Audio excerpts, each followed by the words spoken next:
अस्सलामुअलैकुम जी। कैसे हैं आप सब लोग? वालेकुम अस्सलाम सर। मोस्टली स्टूडेंट जो है वो इस वक्त ऑनलाइन हो चुके हैं। वालेकुम अस्सलाम सर। सर ऑनलाइन है। अस्सलाम वालेकुम sir.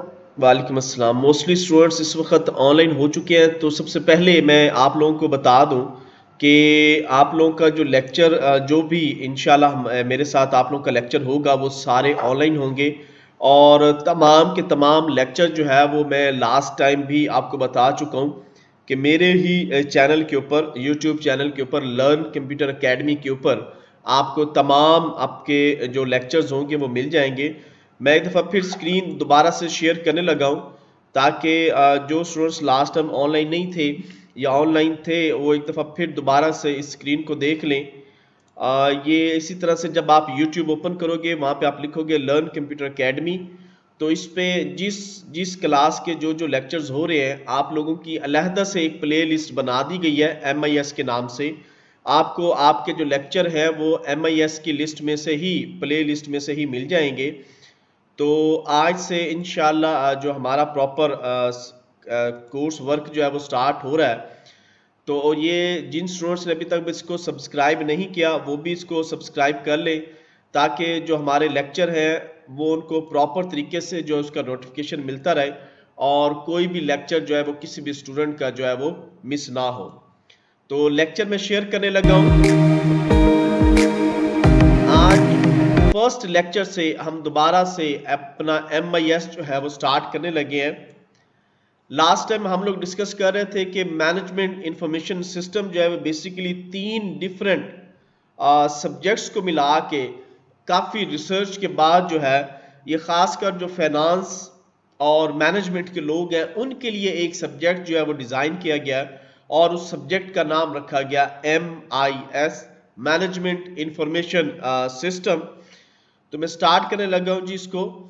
The MIS is an integrated man-machine system that provide information to support the planning and control function of the manager in an organization। वो कहता है कि जो MIS है ये बेसिकली एक मशीन सिस्टम, आप कह सकते हो कि मैन मशीन सिस्टम है जो जिसको सपोर्ट करता है आप उसका मैनेजर या उसके जो हाई अथॉरिटी जो लोग हैं वो उसको मैनेज कर रहे होते हैं एक पूरी ऑर्गेनाइजेशन के अंदर। MIS 3 मुख्तलिफ वर्ड हमें इसमें मिलते हैं, मैनेजमेंट, इंफॉर्मेशन और सिस्टम, और इन तीनों को हम वन बाय वन जो है वो रिव्यू करेंगे या व्यू करेंगे। तो सबसे पहले हम मैनेजमेंट को डिस्कस करने जा रहे हैं। Management has been viewed as be function, a process, a profession and a class of people. वो कहता है कि जो आपकी मैनेजमेंट है ये बेसिकली एक ऐसा फंक्शन है, अगर हम इसको व्यू करें, जिस कुछ ऐसे प्रोसेस है, कुछ ऐसे प्रोफेशन है जो कि एक खास किस्म की क्लास के जो लोग हैं वो इसको जो है वो डील करते हैं। It refer to kind of task and activities that are perform by manager. और इन तमाम की जो एक्टिविटीज है, इनके जो टास्क है उसको परफॉर्म जो करने वाला है वो उस ऑर्गेनाइजेशन का मैनेजर्स हो सकते हैं, उस ऑर्गेनाइजेशन के GMs हो सकते हैं यानी कि जनरल मैनेजर्स हो सकते हैं, और भी पर्सन जो है वो मुख्तलिफ हो सकते हैं। क्लियर आ रही। The specific nature of the activity is determined by such managerial function as planning, organizing, directing, leadership and controlling।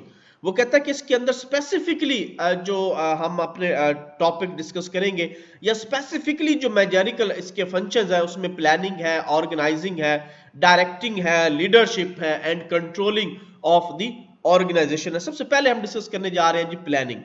It is the process of deciding in advance the course of the action to be followed and when and how to undertake these, its objective in the best possible manner and for anticipating future opportunity and problems।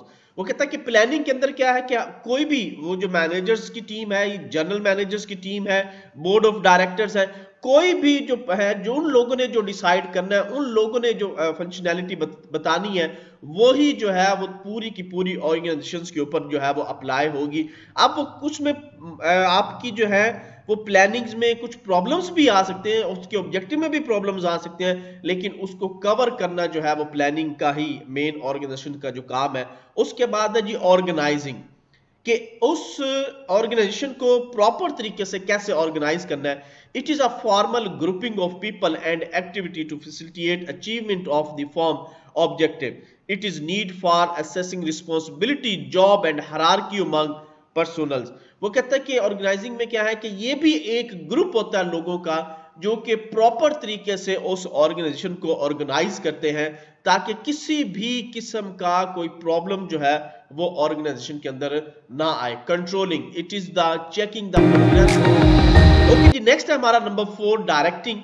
It is the process of activating the plan structure and group effort desired direction. वो कहता है कि directing क्या है, actually main बनाने वाले actual जो लोग हैं, जो हमारे डायरेक्टर्स हैं, बोर्ड ऑफ डायरेक्टर्स हो सकते हैं, जनरल मैनेजर्स हो सकते हैं, चेयरमैन हो सकता है, प्रेसिडेंट हो सकता है, वाइस प्रेसिडेंट हो सकता है. कोई भी जो उस ऑर्गेनाइजेशन को चला रहा है वो एक स्पेशल ग्रुप है जो कि सिर्फ डायरेक्शन देना जानता है और उसकी डायरेक्शन के ऊपर जो उसका नीचे वाला जितना भी हायरार्किकल स्टाफ है, वो जो बॉटम का है या उससे टॉप लेवल पे जो स्टाफ है, उस स्टाफ ने उसको जो है वो लेके चलना होता है. It is needed for implementation of plan by providing desire leadership, motivation and proper communication. The management can be group into 3 hierarchical level. वो कहता है कि मैनेजमेंट की जो टीम है इसको 3 मेन हायरार्किकल लेवल के अंदर जो है वो तकसीम किया जाता है. Top and strategic management, middle और tactical management, junior and operational management. सबसे पहले जी top management. It is the establish the policies, plan, objective and budget framework under which various department will operate of the organization. कि जो top management है जिसके अंदर मैंने बार बार जो जिक्र कर रहा हूं, जैसे कि आपके प्रेसिडेंट हो गए, आपके चेयरमैन हो गए, आपके जनरल मैनेजर्स हो गए, आपके असिस्टेंट जनरल मैनेजर्स हो गए, ये बोर्ड ऑफ डायरेक्टर्स हो गए, ये हमारी टॉप मैनेजमेंट है. किसी भी ऑर्गेनाइजेशन के अंदर ये टॉप लेवल के ऊपर काम कर रहे होते हैं और इनका काम ही यही होता है कि पॉलिसीज बनाना, ऑब्जेक्टिव्स को क्रिएट करना, प्लान्स बनाना और पूरे ईयरली बजट के बारे में जो डिस्कस करके जो अपना मिडिल लेवल है या जूनियर लेवल मैनेजमेंट की टीम है उनके हवाले कर देना. और उनका ये काम है कि उस जो प्लान, पॉलिसीज, बजट, ऑब्जेक्टिव तैयार किए गए उनको लेके चलना. Middle management, it has the responsibility of implementing the policies and overall plan of the top management.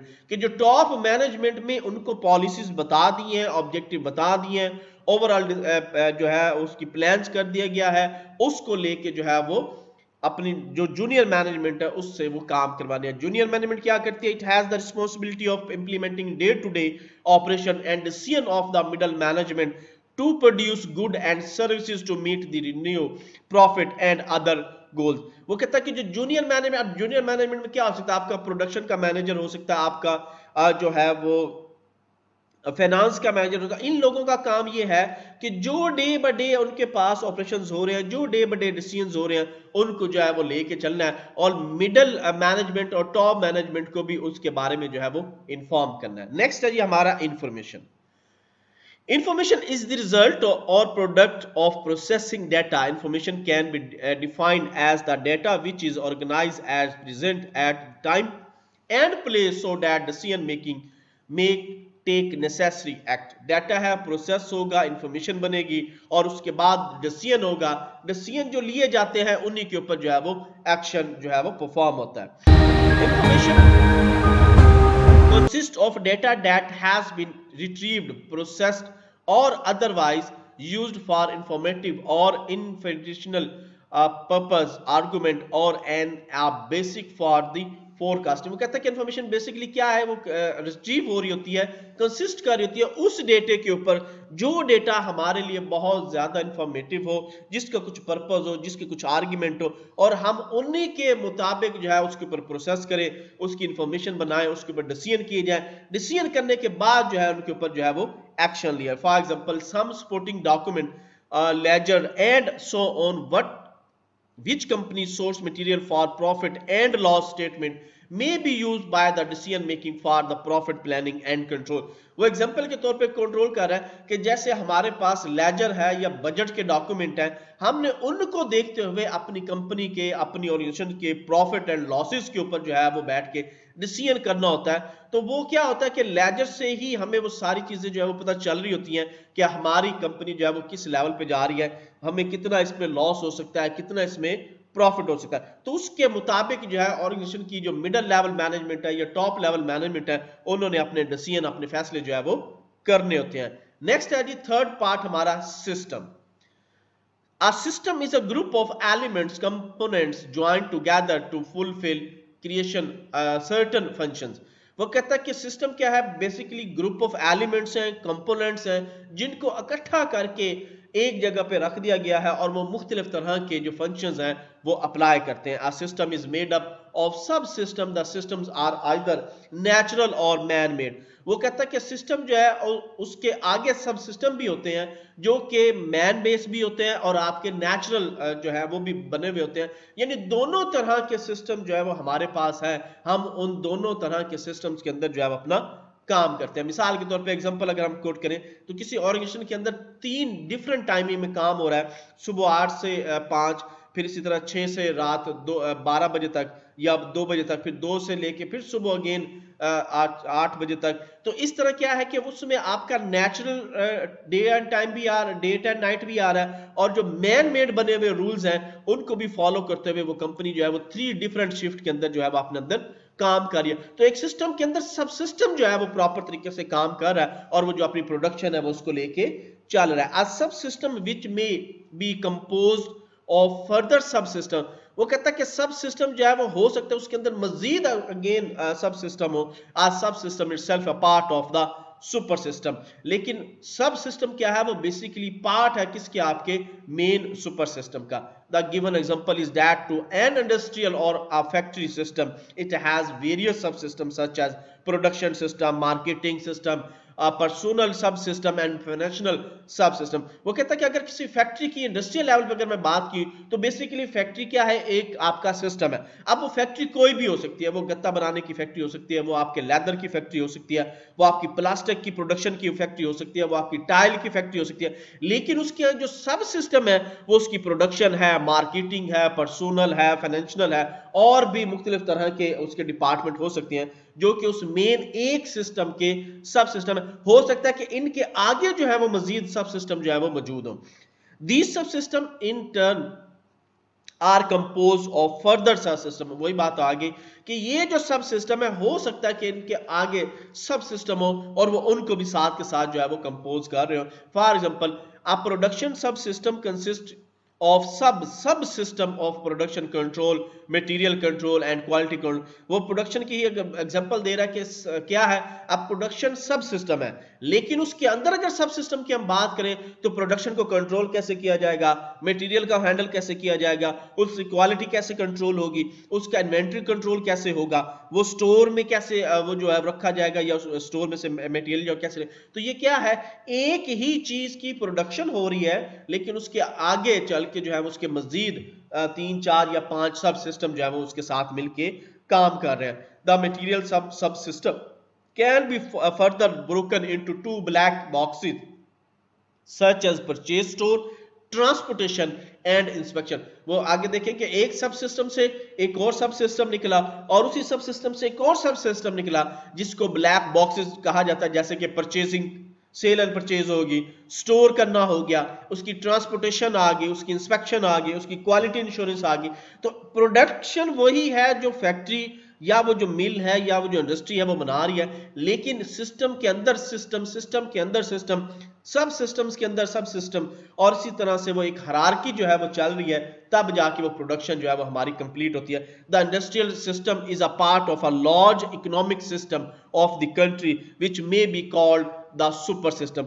अब ये सारे सिस्टम मिलके बेसिकली क्या बनते हैं, एक बहुत बड़ा सुपर सिस्टम बनता है। जैसे कि यहाँ पे आप डायग्राम देख रहे हो कि इस डायग्राम के अंदर तमाम के तमाम एक ही, फॉर एग्जाम्पल जैसे कि 17 टेक्सटाइल मिल है, इसी तरह आपका चेन वन है, इसी तरह से आपका और मुख्तलिफ गुल अहमद की है, इसी तरह और भी मुख्तलिफ जो है वो मिल्स हैं। अब उनका क्या है कि वो एक फैक्ट्री या एक मिल जो है मल्टीपल प्रोडक्शन कर रही है। इट मींस उनके पास मल्टीपल जो सब सिस्टम है और उन सब सिस्टम के अंदर मजीद सब सिस्टम है। तो यहाँ पे जैसे कि आपको ये डायग्राम नजर आ रही है कि इसका रिलेशनशिप जो है वो जितने मर्जी सब सिस्टम बन जाए, लेकिन उनका रिलेशन किसके साथ होता है? एक ही मेन सुपर जो सिस्टम है उसके साथ रिलेशन होता है। यहां तक किसी स्टूडेंट का कोई क्वेश्चन है तो जी क्लियर हो गया सबको? ओके जी, नेक्स्ट अब हम लोग जो अब हम डेफिनेशंस की तरफ जा रहे हैं। मुख्तलिफ स्कॉलर्स ने मुख्तलिफ MIS की जो है वो डेफिनेशन दी है according to such words. MIS is a system of people, equipment, procedures, document and communication that collect, validate, operate on transformers, stores, retrieved and parent data for use in planning, budgeting, accounting, controlling and other management process। वो कहता है जी कि MIS एक ऐसा लोगों का एक ऐसा बनाया हुआ सिस्टम है जिसमें आपकी इक्विपमेंट्स भी आती हैं, आपके प्रोसीजर्स भी आते हैं, आपकी डॉक्यूमेंटेशन भी आती है, आपस की कम्युनिकेशंस भी आती है। अब उस आपस की जो कम्युनिकेशन है उसके अंदर उसमें कितनी वैलिडेशन है वो चेक होती है, कितना उसको ऑपरेट करना है, उसकी ट्रांसफॉर्मेशन क्या है, वो स्टोर तक कैसे जाएगा, उसको रिट्रीव कैसे किया जाएगा, डेटे को कैसे प्लान किया जाएगा, बजट कैसे डिवाइड किया जाएगा, अकाउंट फाइनेंस वाले जो है लोग कैसे काम, यानी सारी चीजों को इकट्ठा करके वो कहता है कि जो लोगों ने एक सिस्टम बनाया है ये हमारा MIS है। जेरोम कैंटन क्या कहता है जी? कैंटन MIS is a system that aid management in making, carrying out and controlling decision। वो कहता है कि MIS एक ऐसा सिस्टम है जिसको एड करता है कौन? आपकी मैनेजमेंट, जो कि रूल बनाती है, कैरी आउट करती है और कंट्रोल करती है उन तमाम फैसले को जो कि एक ऑर्गेनाइजेशन का हिस्सा होती है। डेविस एंड ऑल्सन क्या कहता है जी? MIS इज ओके जी, डेविस एंड ऑल्सन क्या कहता है जी? MIS is an integrated user machine system desire for providing information to support operational control, management control, decision making functions in an organisation.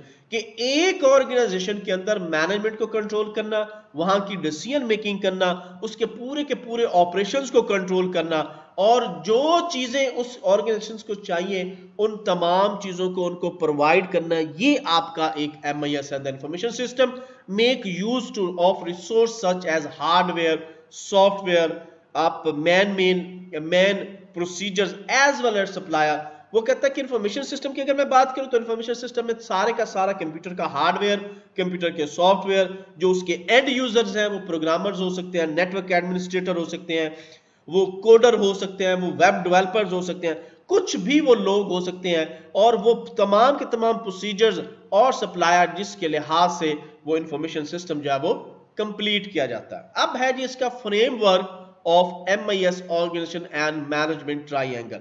एक फ्रेमवर्क है जिसमें स्ट्रेटेजिक प्लानिंग है, operational control है और मैनेजमेंट कंट्रोल है, जिसको एक Robert अथॉर्नी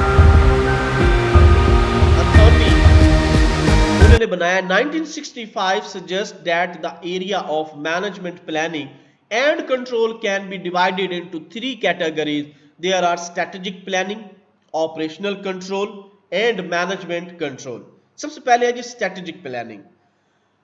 It developed the strategy for decision objective of the organization and introducing change in those objective, formulating policies to govern procurement, use and disposition of those resources। इसी तरह management control है, it is needed by manager of a various department to measure the performance, decision, decide on control action, formulate new decision rule and allocate resources।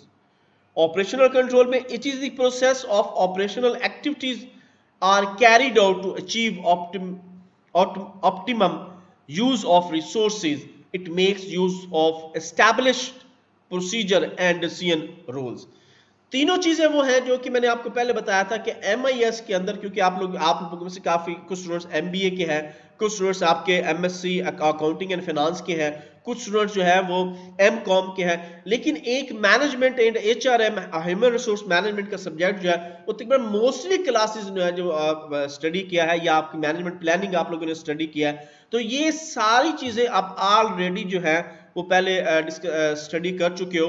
लेकिन MIS का भी ये हिस्सा है, क्योंकि मैंने आपको पहले बताया था कि MIS जो है वो आपके 3 to 5 डिफरेंट सब्जेक्ट्स की रिसर्च करने के बाद एक सब्जेक्ट जो है वो बनाया गया। नेक्स्ट है जी हमारा इंफॉर्मेशन क्लासिफिकेशन।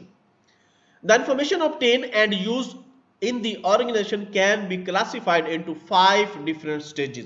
पहला है action versus non action information, यानी दो चीजें होती हैं, एक आप किस पे एक्शन कर रहे हो वो इंफॉर्मेशन, और किस पे एक्शन नहीं करना वो इंफॉर्मेशन। देखते हैं जी। The information lying unnotice is called non action information, but the same information can process and use in some context by the recipe is called action information. वो कहता है कि कुछ इंफॉर्मेशन ऐसी होती हैं जो अननोटिस की जाती हैं और उन पर किसी किस्म का कोई एक्शन नहीं लिया जाता, लेकिन बाद में उसी के ऊपर प्रॉपर तरीके से जब वो इंफॉर्मेशन प्रोसेस की जाती है तो पता चलता है कि इसके ऊपर जो है वो एक्शन हमें लेना चाहिए था। जैसे कि अभी आप देख लें कि आपके मुल्क के जो करंटली हालात है, कुछ देर पहले वो एक्शन में था, कुछ देर नॉन एक्शन में था, अब उसके एक्शन शुरू हो गया, कुछ दिनों बाद फिर वो नॉन एक्शन में चला है। तो ये कंडीशंस को देखते हुए बाज का ऐसा होता है कि हम लोग कुछ काम कर रहे होते हैं जो उसमें नोटिस नहीं होते, लेकिन जब हम उनको नोटिस करें तो फिर हम उनके ऊपर फैसला करना शुरू कर देते हैं, डिसीजन मेकिंग करना शुरू कर देते हैं। नेक्स्ट है recurring versus non recurring information is generated at regular interval of a time is called recurring information। वो कहता है कि वो इंफॉर्मेशन जो कि जनरेट की जा रही है मुख्तलिफ टाइम पीरियड के लिहाज से, a particular type of information which is arrived at through some special kind of study and which help management decision is called non recurring information. वो कहता है कि वो अब उस इंफॉर्मेशन के ऊपर क्या है, प्रॉपर तरीके से स्टडी की जा रही है, स्पेशल काइंड्स चेक किए जा रहे हैं, तब जाके वो मैनेजमेंट उस पर डिसीजन करती है कि ये जो है वो नॉन रिकरिंग इंफॉर्मेशन है, यानी कि इसका के ऊपर हम लोग जो है वो प्रॉपर तरीके से काम नहीं कर सकते। तो दोनों कंडीशन जो ये चल रही होती हैं ये आपकी लाइफ का हिस्सा है। ट्रू और फॉल्स, यस एंड नो जो है ये आपने अपनी लाइफ में जो है वो साथ के साथ जो है वो लेकर चलना होता है। Documentary and non documentary information, information which is available in some document from that is either in some written form or non-micro film, magnetic tape, floppy disk etc is called documentary information। all other information categorized is non-document, यानी वो information जिसकी proper तरीके से document बनाई गई है, कोई film बनाई गई है, अब वो स्टोर है, आपकी USB पे स्टोर है, आपकी मैग्नेट डिस्क के ऊपर स्टोर है, आपकी फ्लॉपी डिस्क के ऊपर स्टोर है, आपकी हार्ड डिस्क के ऊपर स्टोर है। अब वो प्रॉपर तरीके से वो जो डेटा है वो फिल्माइज किया गया है, उसके छोटे छोटे क्लिप्स बनाए गए हैं, तो वो प्रॉपर तरीके से डॉक्यूमेंट्री एविडेंस इंफॉर्मेशन है। लेकिन अगर उससे हट के है, वो रिटर्न फॉर्म में है, तो वो आपकी क्या है, नॉन डॉक्यूमेंट्री जो है वो इंफॉर्मेशन है। इंटरनल एंड एक्सटर्नल इंफॉर्मेशन, यानी internal information versus external information, the distance is obvious। managers at different hierarchy is organization require different combination of internal and external information। ये हमारी हर ऑर्गेनाइजेशंस के अंदर ये काम हो रहा होता है कि हमें हर पर्सन का पता होना चाहिए, चाहे वो इंटरनल लेवल पे है चाहे वो एक्सटर्नल लेवल पे है। इसी तरह जब काफी सारी कंपटीटर कंपनीज, एक जैसे ही कंपनीज जो है वो अपने एक दूसरे के साथ कंपटीटर है, तो वो लोग भी एक दूसरे के लिहाज से, एक दूसरे की कंपनी के लिहाज से इंटरनल एंड एक्सटर्नल लेवल की इंफॉर्मेशन जो है वो कलेक्ट करते रहते हैं, ताकि उससे उन्हें क्या होता है कि वो कोशिश करते हैं कि हम इस कंपनी से जो है वो ग्रो कर जाए, या इस कंपनी के कोई एम्प्लॉय जो है वो अपनी तरफ कर ले। जैसे कि आप लोग देख रहे हो आजकल यूनिवर्सिटीज में, कॉलेजेस में, कि हर कोई जो है एक दूसरे का एम्प्लॉय जो है वो स्विच ऑफ करा रहा है। तो ये किस बिहाफ पे होता है, ये आपकी इंटरनल एंड एक्सटर्नल इंफॉर्मेशन पे होता है कि उस पर्सन के बारे में या उस ऑर्गेनाइजेशन के बारे में जो है वो जाना जाए। Historical information versus future projections, यानी कि आपकी बैक पे क्या हुआ और आने वाले फ्यूचर में जो आपकी प्रेडिक्शन मशीन गुइयां की जाती हैं उसके बारे में दोनों लिहाज से भी आप अपनी इस इंफॉर्मेशन को जो है वो कलेक्ट करते हो। Here again the distinguish is obvious because historical information would be futile unless it can be useful for the future projection। वो कहता है कि हिस्ट्री को देखते हुए आप अपने फ्यूचर की प्रोडक्शंस को भी कवर कर सकते हो। जी यहां तक किसी स्टूडेंट का कोई क्वेश्चन है तो जी क्लियर है सबको? ओके नेक्स्ट है जी हमारा system approach. The system approach to a business organization implies a holistic approach to study of interrelationship of subsystem of an organization in view of the objective set by the organization। वो कहता है कि system approach क्या है कि सबसे पहले आप अपनी बिजनेस, जो ऑर्गेनाइजेशन आपकी बिजनेस इस वक्त कर रही है, कोई भी ऑर्गेनाइजेशन है वो सारी की सारी जितनी भी इस वक्त फैक्ट्रीज हैं, मिल्स हैं, छोटे लेवल के जो प्लांट्स लगे हुए हैं, उनका मेन काम क्या है कि बिजनेस को गेन करना, बिजनेस से कुछ ना कुछ गेन करना। अब उनको उसको करने के लिए उनको एक सिस्टम जो है वो बनाना पड़ेगा, इंटर रिलेशनशिप। क्यों?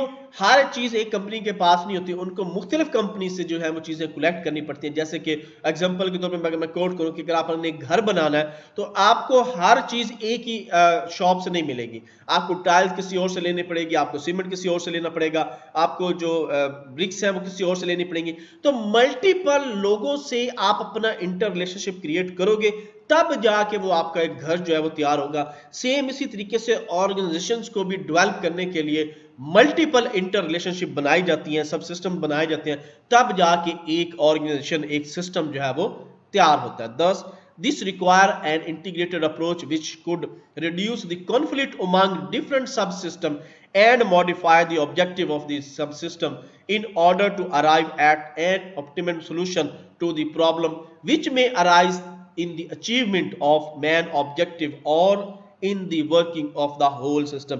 अब वो कहता क्या है कि जिस सारी की सारी जब ये अप्रोच निकल जाएगी, चेक हो जाएगी, सब सिस्टम बन चुके होंगे, किसी किस्म के किसी डाटे की या इंफॉर्मेशन की कन्फ्लिक्शन नहीं होगी, तब जाके आप एक प्रॉपर तरीके से हर तरह के प्रॉब्लम सॉल्व करके एक प्रॉपर तरीके से होल सिस्टम के ऊपर काम कर सकते हो। एक ऑर्गेनाइजेशन के प्रॉपर मेन ऑब्जेक्टिव बन चुके होंगे, उसकी पॉलिसीज बन चुकी होंगी। लेकिन जब वो बना रहे होंगे ऑब्जेक्टिव, उसकी पॉलिसीज, तो उस वक्त प्रॉब्लम्स आएंगी, लेकिन जब वो एक कंप्लीट तौर पे बन चुकी होती है।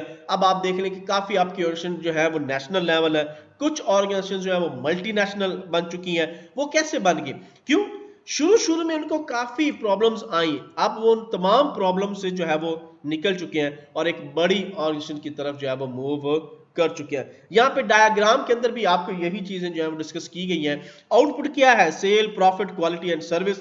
अब behaviour science technique, quantitative techniques, decision techniques, experience institution. अब ये टेक्निक्स ऑफ मैनेजमेंट है, यानी मैनेजमेंट को इन चीजों का पता होगा तो आपकी सेल अच्छी होगी, आपके पास प्रॉफिट आएगा, आपकी प्रोडक्शन की क्वालिटी होगी, प्रोडक्शन की सर्विसेज होंगी। फंक्शन, मैनेजमेंट के फंक्शन क्या है जी? प्लानिंग है, ऑर्गेनाइजिंग है, डायरेक्टिंग है, स्टाफ को कंट्रोल करना है, और इसी तरह से इनपुट आपके पास क्या आ रहा है? मैन है, मैन मशीनरी है, फैसिलिटीज है, मेथड्स है, मनी है, मटेरियल है। तो ये सारी चीजें बॉटम से टॉप की तरफ जाते हुए आउटपुट क्या है? वो आपके प्रॉफिट्स हैं। इनपुट क्या है कि ये सारे वो रिसोर्सेज हैं जो कि एक प्रॉपर कंपनी को चलाने के लिए जो है वो इस्तेमाल की थी, और यही एक लाइफ साइकिल जो है वो चलता रहता है, और इस तरह हमारी ऑर्गेनाइजेशन जो है वो प्रॉपर तरीके से काम करती रहती है। जी आज के लेक्चर का किसी स्टूडेंट का कोई क्वेश्चन है तो